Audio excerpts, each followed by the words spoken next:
The Entrepreneur's Library, Episode 22. Welcome to the Entrepreneur's Library, the only book-centric podcast that reviews all the top-selling business books and shares authors' perspective firsthand. This is your resource to finding the next great book that will enable you to grow personally and professionally. Welcome your host, Wade Danielson. Thank you for joining us on the EL. Today we have Jerry Baltus, author of Act of Ownership. Welcome, Jerry, and thank you for joining us on the Entrepreneur's Library. Thanks, Wade. I appreciate you having me on and really looking forward to the interview. Thanks. Yeah, absolutely. Will you take just a moment to introduce yourself and tell us just a little bit about you personally? Absolutely. Wade, I'm located in Plymouth, Wisconsin. I have been a business coach for the past nearly 8 years. I represent the franchise coaching firm of AdvoCoach, but I have really built my business around the idea of helping business owners to be more successful in their business, and have done that in a variety of ways, as you might imagine. I am a fairly avid reader. I am also a bicyclist. I log somewhere in the north of 2,000 miles a year to keep myself in shape and hopefully mentally astute as well. And so try to enjoy life, but most importantly of all, really get a kick out of helping business owners to just take their business to another level. You mountain bike too, or is that mainly road biking? Mainly road biking, and of course, living in Wisconsin, our season is not year round, which makes it a very intense period of time in the summer. But nonetheless, I really enjoy it. Well, excellent. Well, thank you for sharing that. Now let's jump right into your book, Act of Ownership, which was just made available for purchase on June 26th, 2014. And Jerry, we're going to move pretty quickly through these questions, but here's the top ones that our listeners and readers want to hear from you today. And the first one is, what was the inspiration behind writing Act of Ownership? Right. Wade, actually, the funny thing about it is I really didn't start out to write a book. I really just wanted to write a white paper to support some of the work that I do in regards to exit planning with business owners. And it really just grew as I realized that familiarity with all of the aspects of selling a business for most business owners just is not there. And so as I started to write, I realized I had a lot to say on the subject, and it just grew into a book. Excellent. Okay, very good. What makes your book different from others regarding the same topic? I think, Wade, that the book that I have, because of the work that I do with small business owners, what I find is that other resources on this topic tend to be targeted at larger businesses, say really anything over, say, $1.5 million to $2 million in valuation. And that's really, I think, due to the fact that a lot of those businesses get a lot more attention. There's brokerage, whole brokerage industry really focused around the larger businesses. My book is less technical, and it's really written to make it hopefully easier for, let's say, a lay person, a non sales oriented person to follow, so that most business owners who read the book may really not realize all the ins and outs of what it takes to sell the business. And I maintain in the book that people only get one shot at this for the most part. Most people are not serial entrepreneurs, and they're not merger and acquisition people, so they get one shot at selling maybe the most important asset in their life. So what makes this book different is just meant to educate the owners, not the professionals that might be involved, like the accountants and attorneys and bankers and so forth. Okay, so you said this started out as a white paper. So this kind of leads to my next question, which is, how would you choose the reader to engage your book? Is this a resource that they can kind of skip through and read different sections, or is this a read from beginning to end? No, they can actually skip through and read different sections. I think it reads fine from beginning to end as well, but there are tidbits of information throughout that, that if you were interested in just a specific topic, for example, there's an entire chapter on valuation. You'd be able to read that chapter and get somewhat a sense of it. I'm also sort of proud of the information in the book on the emotions of buying and selling, which is a topic that is not often touched on, and it can be a huge factor for business owners in making the right or wrong decision based on emotions rather than on rational thinking. Okay. Well, now that we know the background behind your book, let's take a deep dive. Let's give you an opportunity to actually take us from A to Z, and just give the listener/reader a great summary. Okay. Well, basically, the book does start out just as I just indicated. It starts out talking about the emotions involved in selling your business. And it's funny, but, emotions drive so much of what we do, or maybe in many cases what we don't do. And so we talk about the fears that a business owner might have, the fears of, never having sold a business before. How do I go about it? Or, not knowing what the business is worth, and worrying about overpricing or underpricing. I think there's a lot of business owners who have the idea that their business has no value. Really small businesses that where if they don't have a ready buyer in mind, that some business owners are just ready to close the doors and walk away.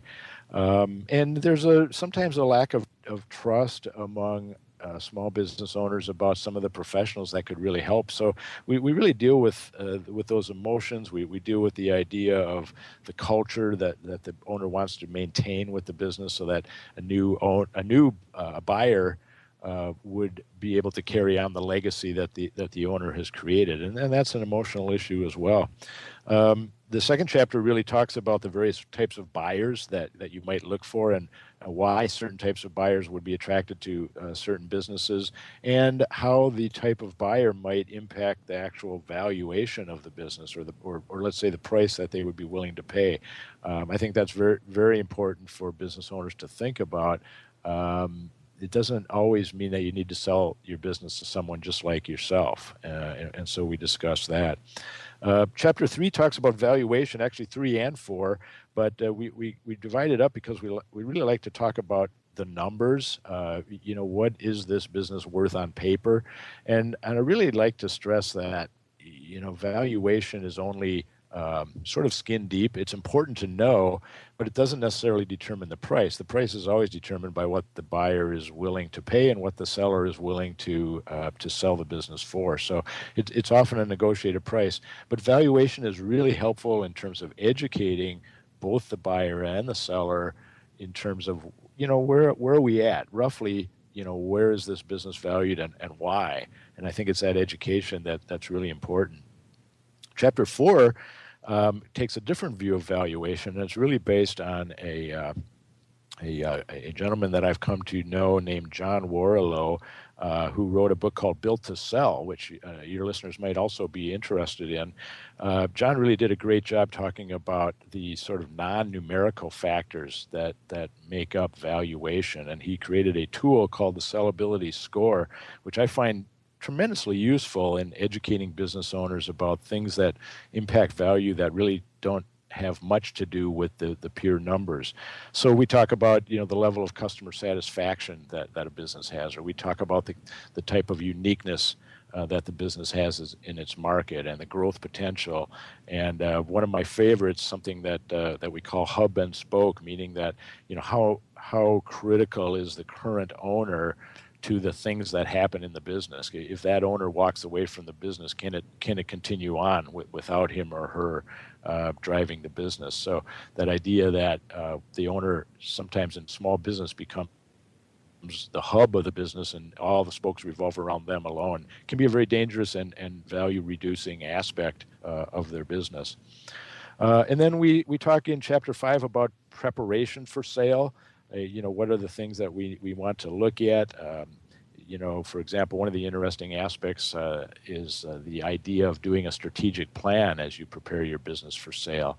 And I sort of joke with clients about that sometime, because clients will often look at me and say, Jerry, I want to sell this business. Why in the world would I want to bother with doing a strategic plan? But the idea is that if we can do that, a buyer would be very interested in knowing what the seller's viewpoint of the business's future is, so that they have a feeling that there is a future, and that if the owner was going to stay engaged, that there are some things that they would do. And I think that's an important aspect in improving value. We talk about putting together a prospectus, and probably one of the most important things is we try to educate people about how you might go about creating a list of target buyers for your business, which is very important in a small business sale because oftentimes brokers don't generally work on businesses that have valuations of under $1 million, and so sometimes you have to do some networking and do some creative work yourself as a business owner in order to find a great buyer. We educate a little bit on the sort of a few of the overview legal aspects of the sale process in Chapter 6, talking about things such as letter of intent and what to expect with that, talking about the kind of things that might happen in a typical due diligence period, which is a legal term that really just means that the seller wants to check out some of the details more closely, and then go through finally a purchase agreement for the final purchase. And then Chapter 7 is fairly short, but it really deals with putting a team together. Not trying to do this on your own necessarily, unless you really have some great talents and skills, but work with a business coach, work with an accountant, an attorney, a financial advisor, maybe all or at least some of those. And in some cases, if you can, find a business broker who has the kind of network of potential buyers. That's also an important member of a team that cannot just sort of cost the seller money, and unfortunately sellers sometimes look at it like, well, I'm just going to be paying these fees. But the idea here is to maximize that sales price so that this asset in the owner's life that they've worked their whole life to build really ends up generating the kind of cash proceeds that also serve the rest of their life, well after they discontinue ownership of the business. So that's just a very, very quick overview of the book, of course, and it's a book that I hope gives people the feeling like this business does have value, and I have the ability to harvest that value, because if I've built a really good business, somebody else will see the value in it too. Okay, great. So Jerry, you just went through a ton of excellent content. And that's what makes this next question fairly difficult. And that's, out of your entire book, if a reader could only take one piece away, one action item or principle, what would you want that to be? That is a tough question, but I think that the one lesson that I sort of repeat through the book in some subtle ways is this idea of not waiting to the last minute. So even when you start a new business, I think it's important to be aware of the things that create value in business and begin working on those things immediately. Start today to work on some of the little things that can build value into your business step by step. Don't wait until that day when you wake up and you say, you know what, I'm tired of it, I'd like to retire, I'm going to sell the business. It's too late then to really take the time to build a real strong valuation. But get started today, work with an advisor, learn some of the things that can help you, and chip away at it, and you'll be surprised at the progress you can make. Great. Do you have a favorite quote from your book? One that either you wrote or that you kind of referenced in your book? That's a really good question. I think probably the summarization. Sort of the last paragraph of the book kind of summarizes a little bit of not only maybe why I wrote the book, but also a little bit of my own philosophy. So just a couple sentences. Basically, what it says is, so before you think about selling your business, ask yourself if you've built a business that supports your life. If it does support your life, it probably can support someone else's life too. So you have a sellable business. And in the final act of ownership, the business you've built may now be able to support the rest of your life as well. And I like that paragraph because I have said many times that my philosophy is let's help business owners build a business that supports their life instead of spending their life in support of their business. And that's something that I truly believe in, and so I really like that last paragraph. Okay, excellent. This next question is also a favorite of mine. That's just as a reader. have you read anything else that's been a paradigm shift for you? It doesn't have to be even within financial planning or anything like that, but is there a book that you read that really just created a huge impact in your life? There's been a lot of good ones, Wade, but one that sort of stands out for me, and it's funny because one of the more recent books that I've read, if you looked at my business library of books, I've got quite a number, but recently, as recent as 2011, a new book was published by Napoleon Hill called Outwitting the Devil. And any of your listeners who know anything about Napoleon Hill, you know that he's not been around for some time. But there was a book that he wrote called Outwitting the Devil that his family did not want to publish until long after his death.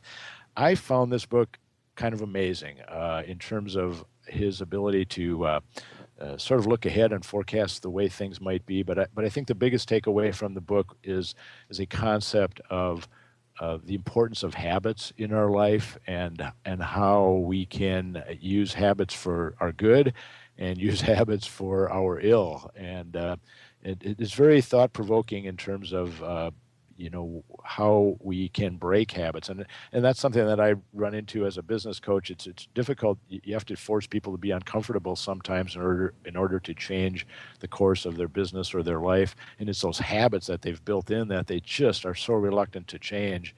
And so Napoleon Hill's book really resonated with me. Well, great. Well, Jerry, before we depart, can you recommend to the listeners the best way for them to get more information on you and also Final Act of Ownership? Actually, probably one of the simplest is to go to Amazon.com. I have an author page, so if you search Jerry Baltus, you'll go to my author page. There's some information there as far as a fairly short bio, but a little bit of info. I am quite active on LinkedIn. People can find a lot about me on LinkedIn and find out some of my postings and so on can be found there, as well as on Google Plus and a little bit on Twitter. And finally, I do have a website, www.baltusgroup.advocoach.com, and there's a little bit of information about the business coaching and also about my book again. Okay, perfect. Jerry, thank you so much for coming on. Wade, it's been a pleasure. I really appreciate your interest, and I hope your listeners enjoy Final Act of Ownership. Excellent. Thanks again for listening in today. If you would like to get your hands on Final Act of Ownership or any of the other resources mentioned by Jerry, just look at the show notes at the elpodcast.com. Looking for your next book idea? Head over to the elpodcast.com, where Wade shares his amazing resource, the top 10 business books recommended by over 500 entrepreneurs, with you for free. That's the elpodcast.com. Till the next time, keep it on the EL.